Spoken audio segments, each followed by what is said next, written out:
ఇంజనీరా? గమ్యం ఒక్కటే, ఇంజనీరింగ్ నుంచి యానిమేషన్ వరకు ఎన్నో కోర్సులతో అత్యుత్తమ విద్యను అందిస్తోంది KLH యూనివర్సిటీ.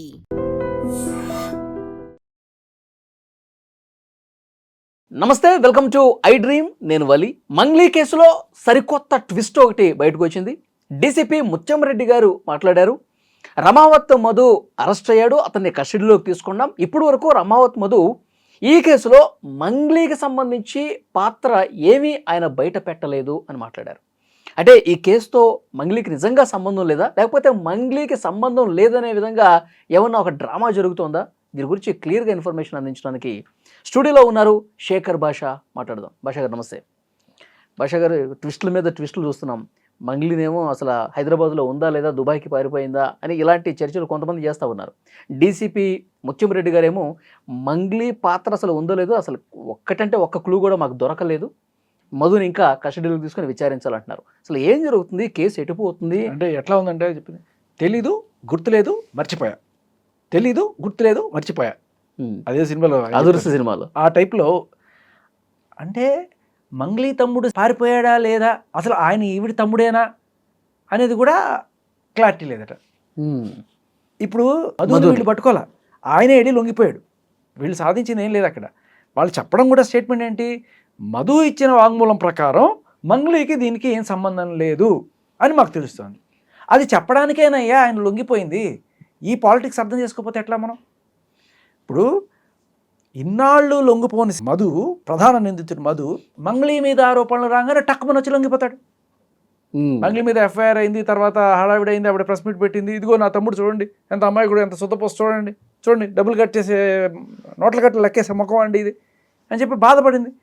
ఆ బాధ తట్టుకోలేక సదరు రమావత్ మధు గారు, అయ్యో మంగ్లీ అక్క మీద అనవసరంగా నిందలేస్తున్నారు జనాలందరూ కూడాను, అయ్యా ఆవిడకి ఏం సంబంధం లేదు, నాదే తప్పంతా అని చెప్పి ఇన్ని వందల కోట్ల స్కామ్కి కారకుడైన ఆ మధు సడన్గా అక్క మీద ప్రేమతోటి ఆయన లొంగిపోయే ముందు కూడా ఒక వీడియో రిలీజ్ చేశారండి. ఆయన ఒక రూమ్లో కూర్చొని మాట్లాడారు. అంటే ఆ వీడియో రిలీజ్ చేయడానికి కారణం కూడా ఏంటంటే, మంగ్లీకి ఏమాత్రం సంబంధం లేదని చెప్పి ఒక వీడియో నీ అంతటి నువ్వు రిలీజ్ చేయి అని బలవంతంగా చెప్పి. సార్, ఇప్పుడు మీడియాకి పోలీస్కి ఉన్న తేడా ఏంటంటే, మీడియా ఆయన పలానా మాట చెప్పాడు అని చెప్తాం.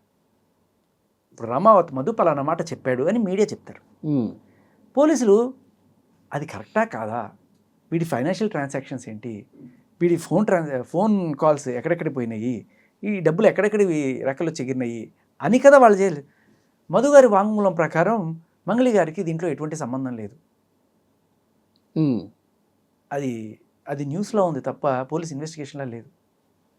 పోలీస్ ఇన్వెస్టిగేషన్ అంటే తట్టి ఆడి దగ్గర నుంచి నిజాలు రాబట్టడం. అయ్యా ఇక్కడ మంగ్లీని అరెస్ట్ చేస్తారా లేకపోతే అతన్ని ఉతుకుతారా అనేది నా ఇంట్రెస్ట్ కాదు. పుస్తకాలు అమ్ముకొని, పొలాలు అమ్ముకొని, పిల్లల స్కూల్ ఫీజులు లేకపోతే బయట నుంచి లోన్లు తెచ్చి ₹2, ₹3 వడ్డీలకి తెచ్చి అదేదో లాభం వస్తుందని ఆశతోటో దురాశతోటో వీళ్ళందరూ పోయి డబ్బులు పెట్టుకొని ఇవాళ రోడ్డును పడ్డారు. రేపు నుండి ఎవడన్నా ఊరేసుకుంటే ఎవడు రెస్పాన్సిబిలిటీ? సరే, వాళ్ళ దురాశ నేను కాదన్ను, అమాయకులు, middle class, lower middle class, తాండాల్లో ఉన్న బంజారా పిల్లలు, వాళ్ళు పేదలు కాబట్టి ఏదో ₹1 వస్తుందని ఒక ఆశ. ఆ ఆశని వీడు క్యాష్ చేసుకున్నాడు. కానీ ఎక్కడ ఈవిడ పేరు బదనామైపోతుందని ఈడే వెళ్ళి లొంగిపోయి ఇవాళ కథలు పడుతుంటే నీకు నాకు అర్థమవుతున్నది, వాళ్ళకి ఎందుకు అర్థం కావట్లేదు? ఆయన ఏం చెప్పాడో చెప్పడానికి ఆయన ముందుగానే వీడియో రిలీజ్ చేశాడుగా.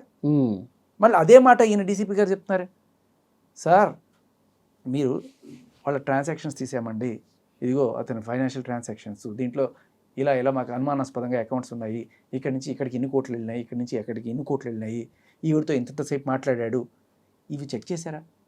అతని ఫోను ఫారెన్సిక్కి పంపించి ఏవేవి డిలీట్ అయినాయి అవి తీసుకున్నారా? ఫోటోలు కావచ్చు, వీళ్ళతో ఉన్న రిలేషన్, ఇవన్నీ కూడా వాళ్ళు చెప్తున్నారు. మంగ్లీ గారి చెల్లెల్ని ఇప్పుడు చేసుకునే సంబంధం ఇద్దాం అనుకున్నారట మధుకి. అది నిజమా కాదా? ఒకవేళ అదే నిజమైతే ఆవిడ పేరు చెప్పుకొని నేను ఖచ్చితంగా చేసున్న మాటకి క్రెడిబిలిటీ వస్తుంది కదా. సో ఇన్ని కోణాలు పెట్టుకొని ఆయన అది చెప్పాడని చెప్పడానికి అది ఏమి ఇన్వెస్టిగేషన్ అండి? సరే, ఇప్పుడు పోలీసులు కూడా భాష గారు ఎందుకు అంత తొందరపడుతున్నారు దేనికి ఇవన్నీ చెప్పడానికి? అదే డౌట్ అందరికీ ఉంది. ఎందుకు ఆవిడని రక్షించే ప్రయత్నం ఏదో గట్టిగా జరుగుతోంది అనే డౌట్ ప్రతి ఒక్కరికి వస్తుంది. మీరు 100 కామెంట్లు చదవండి, ప్రజలందరి కామెంట్లు అదే.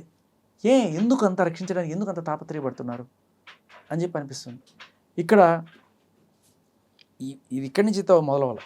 అసలు ఈ మధు అనేవాడు ఈవిడికి 15 లక్షలు లేకపోతే ఎంతో పెట్టి డైమండ్ లెక్న స్కూల్ ఇచ్చాడిని, వాళ్ళ ఇంట్లోకి ఈ జనాలందరినీ తీసుకెళ్ళి అక్కడే కూర్చోబెట్టి మందు పార్టీలు ఇచ్చాడిని, తర్వాత వీళ్ళ తమ్ముడు ఈయన కలిసి అందరి దగ్గర డబ్బులు వసూలు చేశారని, దీనికి సంబంధించిన ప్రామిసరీ నోట్లు, ఆ తమ్ముడితో గడిపిన ఆ ఫోటోలు, కాల్ రికార్డ్స్ ఇవన్నీ కూడా మీడియా ముఖంగా బయటకు వస్తున్నాయి. ఇవి మంగ్లీ గారు మీడియాకి రాకముందు విషయం. ఆవిడ ఒకసారి వచ్చిన తర్వాత ఆవిడ బిహేవియర్ మనం గమనిస్తే, పాయింట్ నెంబర్ 1, నీది కాని పంచాయతీకి నువ్వు వెళ్ళి కూర్చోవు 4 గంటలు. నీకే సంబంధం లేదనుకుంటే నువ్వు వెళ్ళి పుజారి నాగేశ్వరరావు గారి లాయర్ గారి ఆఫీసులో సుబ్బుతోటి పంచాయతీ చేయవు 4 గంటలు. ఫస్ట్ డౌట్ ఎవరికైనా వచ్చేది. రెండోది, సరే నేను కాదు అని చెప్పడానికి అక్కడికి వెళ్ళాను అని చెప్పి అనుకుందాము. పోని సుబ్బు కనుక వేధిస్తుంటే సుబ్బు ఆవిడికి ఫోన్ చేయాలి 100 సార్లు. ఈవిడ సుబ్బుకి 100 సార్లు ఫోన్ చేయదు కదా. అన్ని కాల్స్ సుబ్బుకి ఎందుకు చేసింది? ఒకవేళ ఏమండి నా పేరు ఎందుకు బయటకు తీస్తున్నావు, అసలు నాకేం సంబంధం లేదు, అసలు నా పేరు తీయొద్దు, ఇది చెప్పడానికి, అది చెప్పడానికి అన్నిసార్లు కాల్ చేస్తారా? ఎప్పుడైనా సరే నువ్వు నాకు ఫోన్ చేసి విసిగిస్తున్నావు అనుకో, నువ్వు డబ్బులు తీసుకున్నావు అంట కదా, ఇవ్వరా, ఇవ్వు, నువ్వు నాకు వాళ్ళు చెప్పారు వీళ్ళు చెప్పారంటే 2 సార్లు చెప్తా, 3 సార్లు చెప్తా. నువ్వు ఫోన్ చేస్తే చెప్తా, నేను ఫోన్ చేసి నేను లేదండి నేను చెప్పుకోను. అంటిల్ అన్లెస్ నువ్వేదో పోలీస్ ఆఫీసర్ అయితే తప్ప. 4 సార్లు ఇలా చేసినప్పుడు నేనేం చెప్తా? లేదు, ఒకసారి చెప్పి అర్థం కదా, 2 సార్లు ఏమనుకుంటున్నావు నువ్వు? బ్లాక్ చేస్తాం. అంతేగాని నువ్వు నాకు 100 సార్లు ఫోన్ చేయవు. పాయింట్ నెంబర్ 2, ఈవిడ అన్నిసార్లు ఆయనకి కాల్స్ చేసింది.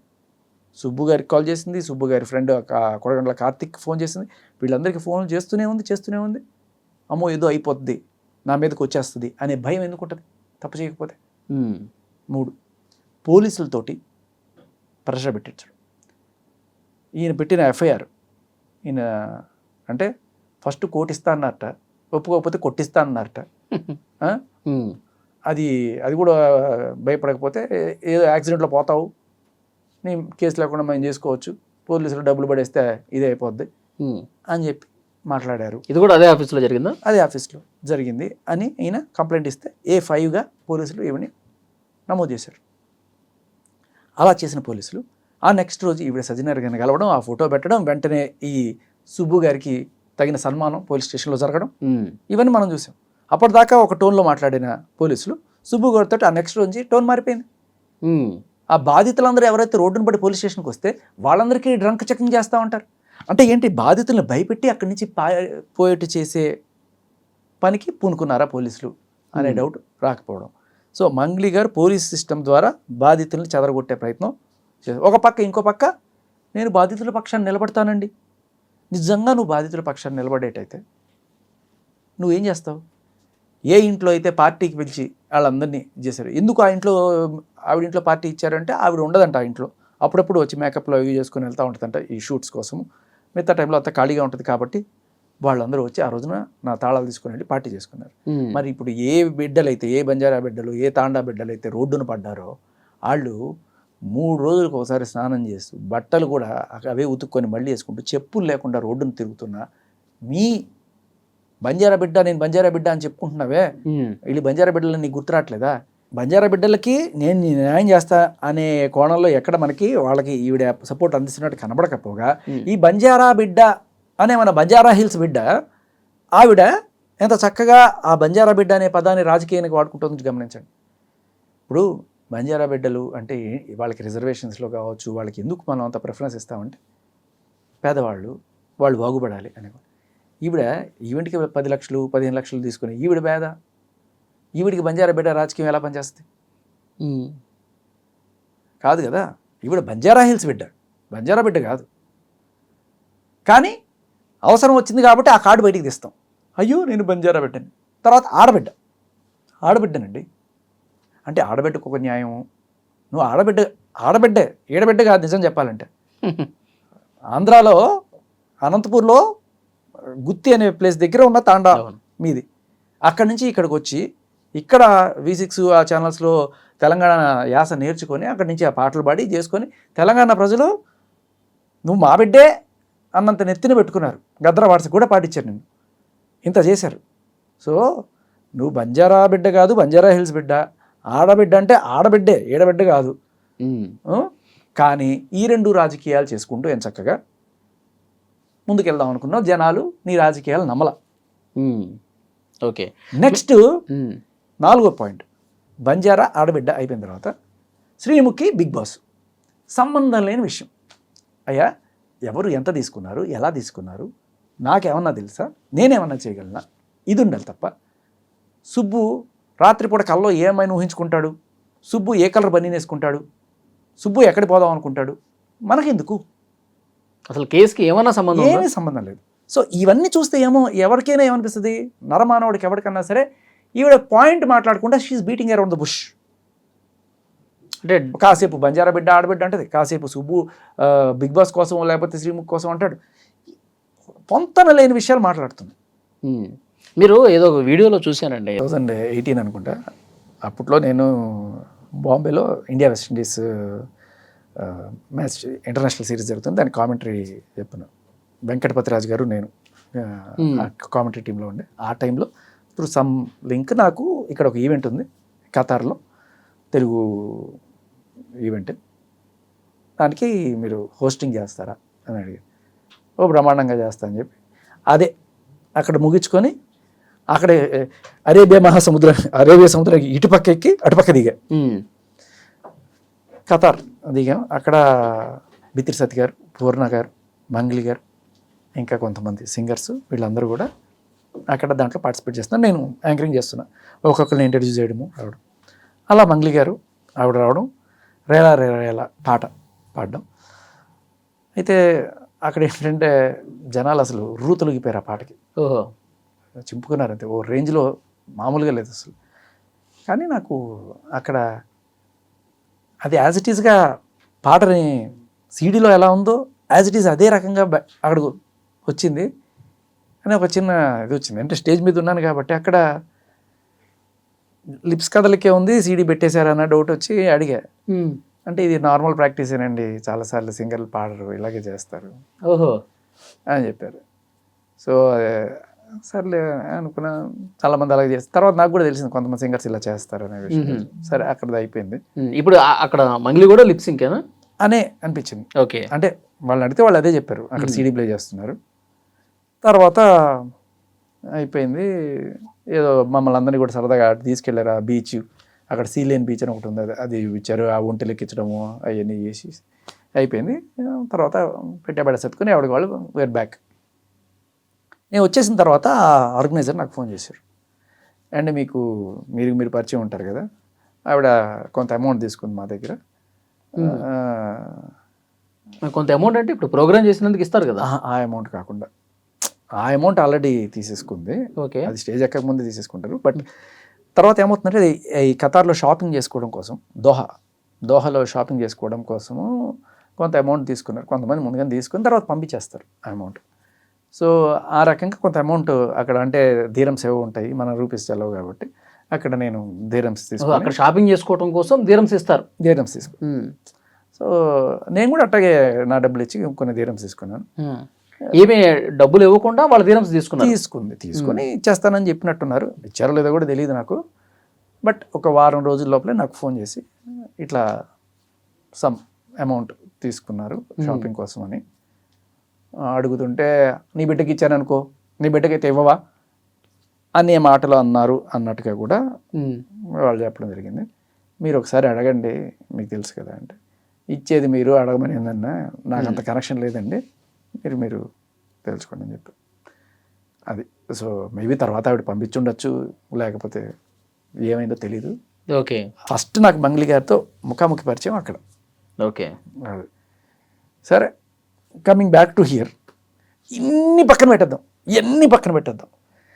అందరికీ అన్నిటికంటే ప్రధాన డౌట్, ఏ సాక్ష్యాలు అక్కర్లా, మంగ్లీ గారి మీద ఎప్పుడైతే ప్రెషర్ పడిందో, మంగ్లీ గారు ఇది చేశారు అని చెప్పి జనాలందరూ గట్టిగా మాట్లాడడం, అన్ని మీడియా ఛానల్స్లో రావడం, అంతా ఇదైపోయేటప్పటికీ ఇమ్మీడియట్గా ఈ మధు రామావత్ అనేటోడు వెళ్ళి లొంగిపోతాడు. ఏమనాలి దీన్ని? అన్నిటికంటే పెద్ద డౌట్ కారణం ఇదే. ఇన్నాళ్ళు లేనివాడు సడన్గా వచ్చేసి పోలీస్ స్టేషన్లో లొంగిపోతాడు. ఎందుకు? అంటే బ్యాక్ ఎండ్లో ఏదో జరిగింది. ఏమనిపిస్తుంది? నువ్వు వెళ్ళి లొంగిపోరా అబ్బాయి పోలీసులకి, మేము ఏదో మేనేజ్ చేస్తాం, నేను బయటికి సేఫ్గా తీసుకొస్తాం, నువ్వు వెళ్ళి లొంగిపో, లేకపోతే ఇది పెద్దది అవుతుంది, నువ్వు వెళ్ళి లొంగిపోయి అంత మంగ్లీకి ఏం సంబంధం లేదని చెప్పు. అంతే కదా. లేకపోతే అన్ని స్కాములు చేసేవాడు పోలీస్ స్టేషన్కి వెళ్ళి నేను ఒక అయ్యో ఆవిడ మీద అనవసరంగా వేస్తున్నారండి అని చెప్పి వాడు ఒక క్రిమినల్ వెళ్ళి ఇది చెప్పడం, పోలీసులు నమ్మడం, అది మనకి చెప్పడం. సరే వాడు ఏదైనా చెప్పనివ్వండి, మంగ్లీకి సంబంధం లేదని చెప్పనివ్వండి, మంగ్లీ పేరుని మేమే కావాలని వాడి డబ్బులు కక్కుర్తిపడి మేమే తీసుకున్నాం అని చెప్పనివ్వండి, కానీ నిజం అనేది ఒకటి ఉంటుంది, పోలీసులు నిష్పక్షపాత విచారణ అనేది ఒకటి ఉంటుందిగా. అదే కదా జనాలకి ఇప్పుడు డౌటు. నిష్పక్షపాత విచారణ ఎక్కడుందయ్యా? ఎక్కడ జరుగుతుంది? ఒక్క అడుగు పోలీసులు ఇప్పటిదాకా చేసిన వాటిలో ఒక్క అడుగు బాధితులకి న్యాయం చేశారు, లేకపోతే చేసే కోణంలో అడుగు వేస్తున్నారని ఒక్కటి చూపించు. ఎప్పుడైతే సుబ్బు కేసు పెట్టాడో ఆయన నెక్స్ట్ రోజు ఆయన పిలిచి ఆయన్ని ఆ బాధితుల్ని డ్రంక్ అండ్ డ్రైవ్ చెక్ చేస్తాము, వాళ్ళని బెదిరించడం. అసలు సూపర్ ట్విస్ట్ చెప్పడానికి దీంట్లో. తర్వాత ఇప్పుడు ఈ మధు అనేటోడు అక్కడ లొంగిపోయి చెప్పే మాట్లాడి తెలుసా? సార్ మంగ్లీకి ఏం సంబంధం లేదు సార్, వీళ్ళున్నారే ఆ బాధితులను చెప్పుకొని అక్కడ తిరుగుతున్నారే వాళ్ళే సార్, వాళ్ళే అసలైన వీళ్ళు.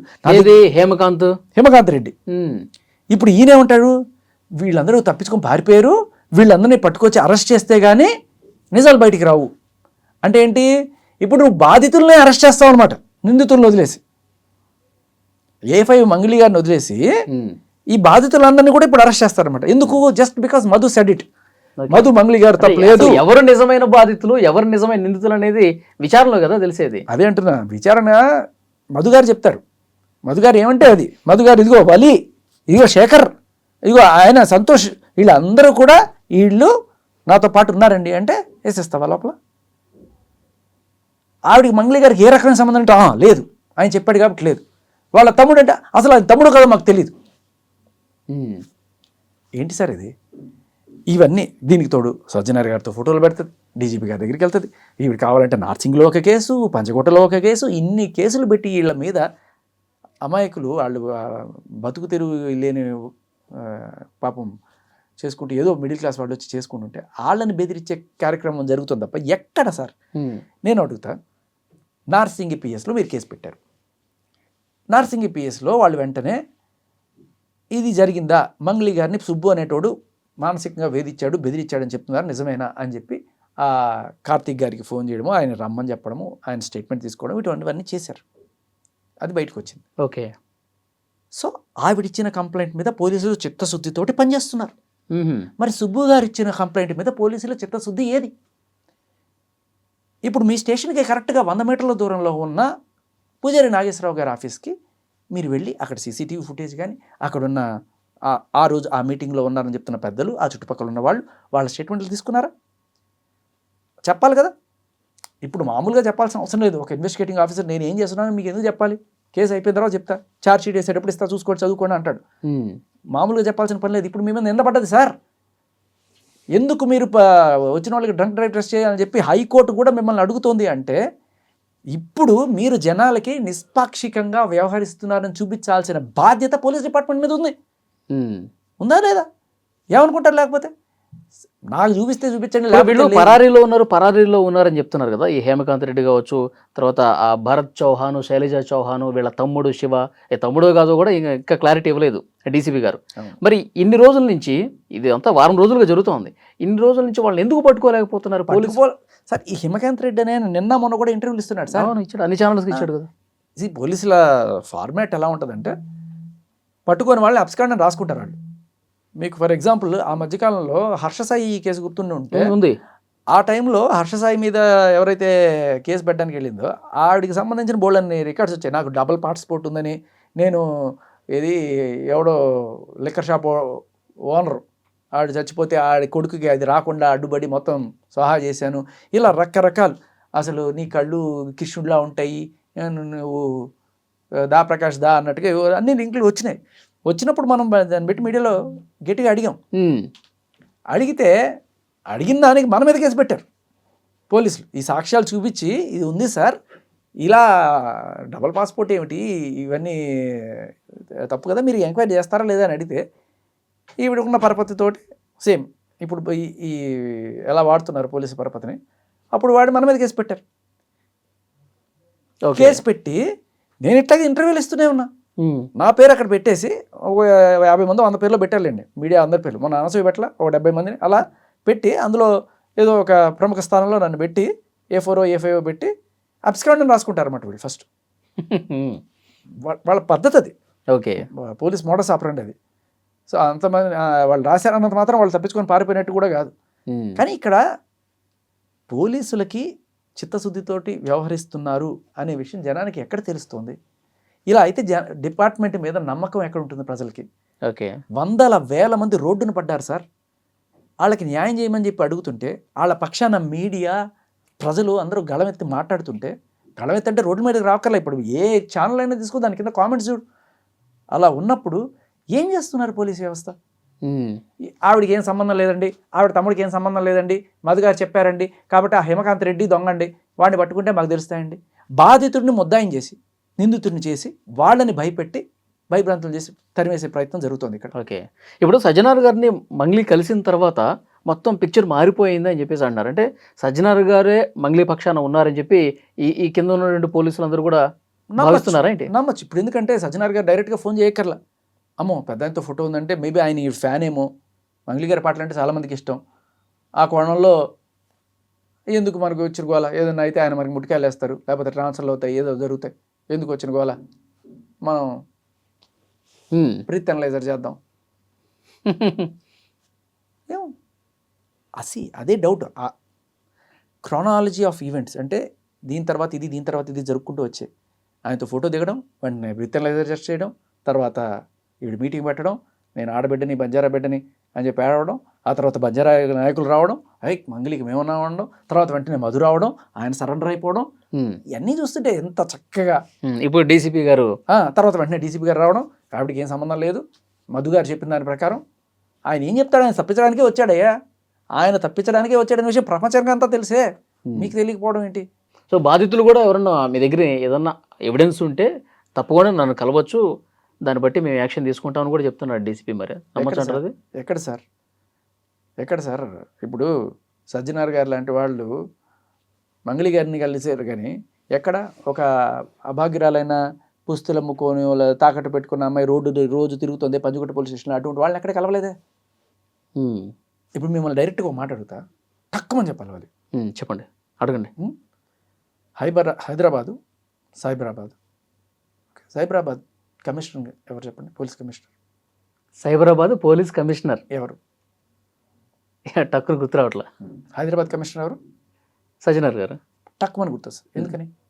ఆయన స్పెషలిస్ట్ కదా, ఆల్ ద టైం మీడియాలో, న్యూస్లో, సెలబ్రిటీస్తో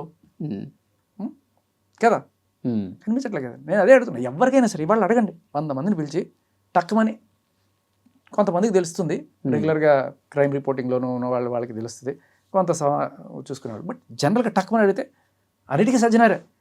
సైబరాబాద్లో ఉండేవాళ్ళు కూడా సజ్జనారే అనుకుంటుంటారు పాపం.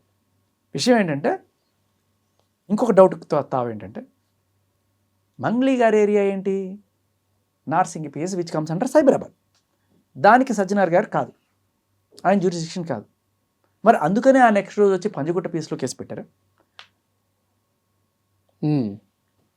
ఆయన పరపతి ఇక్కడ పనిచేస్తుంది కాబట్టి ఇక్కడ నెక్స్ట్ రోజు వచ్చి అందుకు కేసు పెట్టారని డౌట్లు కూడా వస్తున్నాయి. ఇది కూడా కొంచెం డౌట్, అనుమానం ఎక్కువైంది. లేకపోతే నార్సింగ్లో కేసు పెట్టారు, మళ్ళీ ఇక్కడ కేసు పెట్టారు, ఎన్ని చోట్ల కేసులు పెడతారు? ఓకే, సో ఫైనల్గా మంగ్లీ గారి పేరు ఇక రాదంటారు ఈ కేసులో. అదే ఇప్పుడు ఇన్ని చూస్తున్నప్పుడు ఒక సగటు మీడియా పర్సన్గా, లేకపోతే సగటు పౌరుడిగా ఎవరికైనా సరే ఏమనిపిస్తుంది? సర్లే పోలీసులు ఏదో ఆవిడ సేఫ్ గార్డ్ చేయడానికి ట్రై చేస్తున్నారనే అనిపిస్తుంది తప్ప ఎక్కడా కూడా బాధితుల కోసం తీసుకున్న ఒక్క అడుగు కనిపించట్లేదు. సో ఇక్కడ ఇది పోలీసుల దగ్గర జరిగే పని కాదు. గవర్నమెంట్ చొరవ తీసుకొని, ఆంధ్ర గవర్నమెంట్, తెలంగాణ గవర్నమెంట్ రెండు చోట్ల కూడా జరిగినాయి కాబట్టి, అక్కడే కాకుండా కర్ణాటకలో కూడా జరిగాయి. ఇంత పెద్ద రాకెట్కి మీరు ఒక సిట్ లాంటిది ఏదైనా వేసి దీన్ని దర్యాప్తు చేయించాలి, నిష్పాక్షికంగా దర్యాప్తు జరగాలి. అండ్ ఇంకొకటి, అనవసరమైన అత్యుత్సాహాలు ప్రదర్శించి ఇటువంటి ఫోటోలు ఇవ్వడాలు, లేకపోతే ఇటువంటి అంటే అక్యూజ్డ్ కేసుని ఇన్ఫ్లుయెన్స్ చేసే రకంగా ఉండకూడదు. మంగ్లీకి ఏం సంబంధం లేదు అంటే A5గా ఎందుకు పెట్టారు ఆవిడ్ని? సో ఆవిడ అంటే ఆ కేసు ఇది కాకపోయినా ఆవిడ బెదిరించిన నేపథ్యం రిజిస్టర్ అయింది అక్కడ. ఎందుకు బెదిరించారు అంటే ఎందుకు ఇన్ని కోట్లు ఇన్వాల్వ్ అయినాయి కాబట్టి. మరి ఆవిడకి ఉన్నా లేకపోతే ఆవిడ ఫ్యామిలీలో వాళ్ళు ఇన్వాల్వ్ అయినారు, వాళ్ళని కాపాడాలనుకునే నేపథ్యంలో అయినా సరే బెదిరించింది అనే కోణంలోనే కదా ఎఫ్ఐఆర్ నమోదు అయింది. ఇంకా ఏంటంటే ఇంకా నిజాయితీగా కొంతమంది చెప్పేది ఏంటంటే సరే ఆమెను తప్పించాలనుకుంటున్నారా, తప్పించేయండి, ఏదైనా జరగనండి, కానీ ఇక్కడ రోడ్ల మీదకి వచ్చినటువంటి బాధితులు కానీ న్యాయం చేయండి ఫైనల్గా కోరుకునేది. అంతే అంతే. చూద్దాం సార్ ఏం జరగబోతుంది కేసులో. Thank you. And for more videos, Please subscribe to iDream. Please subscribe to iDream. Please subscribe iDream. And please subscribe to iDream. For more videos, subscribe to iDream. please like, share and subscribe to the channel. Congratulations, iDream. Subscribe to iDream. Subscribe to iDream. So subscribe to iDream Media. iDream ki iDream team andarki huge congratulations. Please subscribe iDream Media. Please subscribe to iDream. Subscribe iDream. Please subscribe to iDream. iDream అంటే నా కళల ఛానల్ను subscribe చేసుకున్న నోరు తిరుగుతలేదు, మీరైతే గంట గుర్తు కొట్టండి. For more such videos, please subscribe to iDream.